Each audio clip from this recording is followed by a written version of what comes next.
न जाने कब से बैठी हूं जलाकर आग चूल्हे में।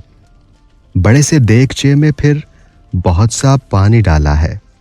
कभी चम्मच चलाती हूं, कभी ढक्कन हटाती हूं, मगर पत्थर नहीं गलते। मेरे सब बच्चे भूखे हैं, मुझे भी भूख आती है। न सालन है न रोटी है, फकत पत्थर ही बाकी हैं। पकाने का सलीका है, बहुत आसान तरीका है, मगर मगर पत्थर नहीं गलते। सुना है दौर वो भी था, खलीफा खुद निकलता था। कोई भूखा कोई प्यासा अगर उस रात होता था, भरा गंदुम से एक थैला कमर पर लाद लाता था।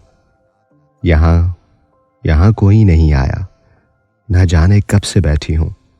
मुझे जो भी मुयस्सर है मैं बच्चों को खिला तो दूं, मगर पत्थर नहीं गलते, मगर पत्थर नहीं गलते।